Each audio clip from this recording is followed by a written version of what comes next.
اور اگر P T I کی حکومت آئی, پی ٹی آئی پچھلے ایک کام اچھا کر رہی تھی, پچھلے 12 مہینے سے اکنامک پلان بنا رہی تھی, جس کا میں خود کوآرڈینیٹر تھا. شوکت ترین صاحب جو ہے اس کو مینج کر رہے تھے, اور پوری دنیا سے پروفیشنلز اور سارے یہ لوگ, تقریباً ہم نے 70 سے 80% پلاننگ کر لی ہوئی تھی کہ ملک میں زر مبادلہ کیسے لانا ہے, رینٹ سیکنگ کیسے ختم کرنی ہے, اور نیچے والے کو اوپر کیسے لانا ہے.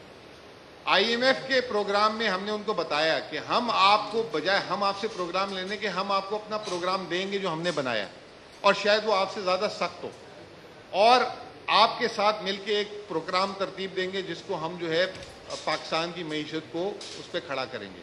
تو ہمارا پلان یہ ہے کہ جو ہمارا پلان ہے وہ ہم ان کو پریزنٹ کریں گے, اور اس پہ جو ہے اگر اس میں وہ کچھ کمی بیشی, اور ہمیں ایسا لگتا ہے کہ آئی ایم ایف سے زیادہ وہ سخت پروگرام ہو, اس میں ہم بہت سارے لوگوں کو شاید ناراض کریں گے. ملک میں جو مافیا کہلے جن کو کہتے ہیں, رینٹ سیکر, میں انگریزی میں ذرا سافٹ الفاظ یوز کر لیتا ہوں, بہت سارے لوگوں کو ہم ناراض کریں گے. اور ایک پالیسی کلیئر ہے, اوپر والے سے لیں گے, نیچے والے کو دیں گے. جو آپ کو میں نے بتایا بھی, جو ہو رہا تھا گھر کی اسکیم میں, صحت کارڈ میں, یہ تمام چیزوں میں کوئی نیا ٹیکس نہیں لگا رہے تھے, ٹھیک ہے, اور ریلیف دینے کی بھی کوشش کر رہے تھے, اور ریونیوز بھی بڑھا رہے تھے.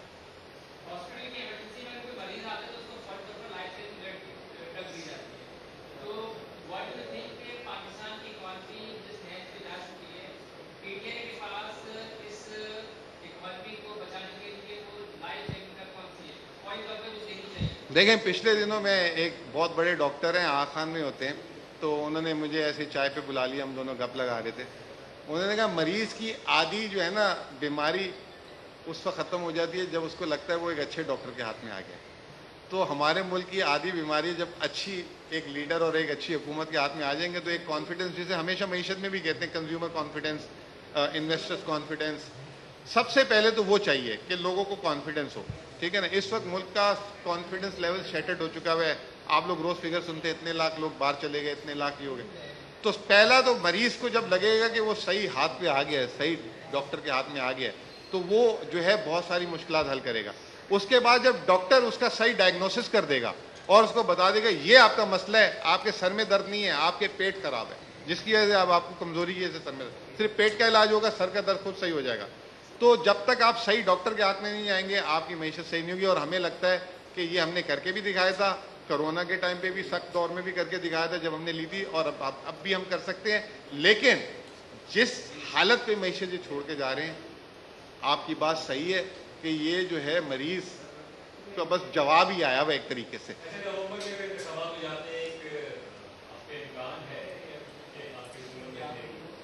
دیکھیں, وہ تو ہر آدمی کو امکان ہوتا ہے. جو چھوٹی جماعتیں ہوتی ہیں, جو صوبے کی جماعتیں ہوتی ہیں, وہ بھی کہتی ہیں اگلا وزیر اعظم ہمارا آئے گا. ہم تو پھر پوری نیشنل پارٹی ہیں, تو ہم کیوں ایسی بات کریں گے؟ نہیں, ہم کریں گے انشاءاللہ کہ ہم جیتیں گے, آئیں گے. دیکھیں, اب پارٹی کا ووٹ ہوتا ہے, لوگوں کا ووٹ. یہ الیکشن پہلی دفعہ ایک الگ الیکشن ہوگا انشاءاللہ.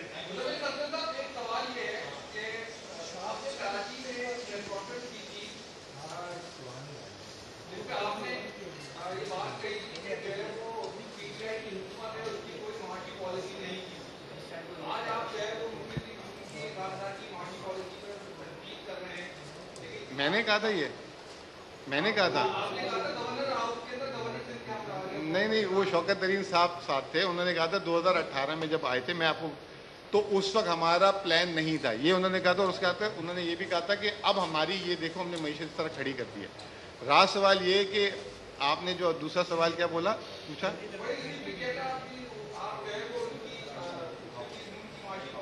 دیکھیں, میں تو آج کی پریس کانفرنس میں نے ابھی کیا کہا کہ نہ آپ ہماری سنیں نہ آپ ان کی سنیں.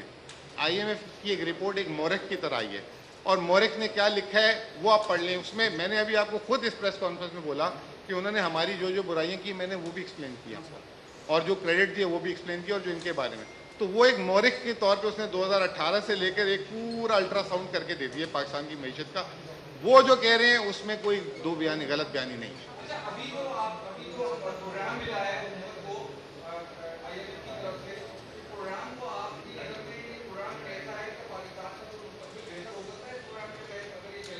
دیکھیں, یہ برج ہے, اور صرف جو ہے ایک وقت گزارنے کے لیے پاکستان میں کنٹینیوٹی رہے, یہ پروگرام اس حد تک ہے.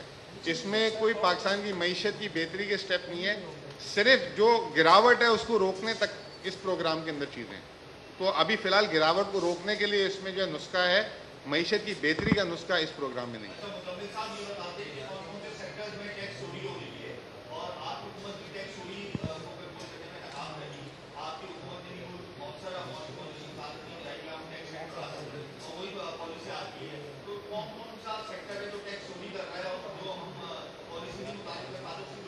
دیکھیں 22 کروڑ 80 لاکھ لوگ ٹیکس چوری کر رہے ہیں, 20 لاکھ لوگ ٹیکس دے رہے ہیں, اس میں سیکٹر کے پوری قوم ہی آئی ہوئی ہے. بہت بہت شکریہ.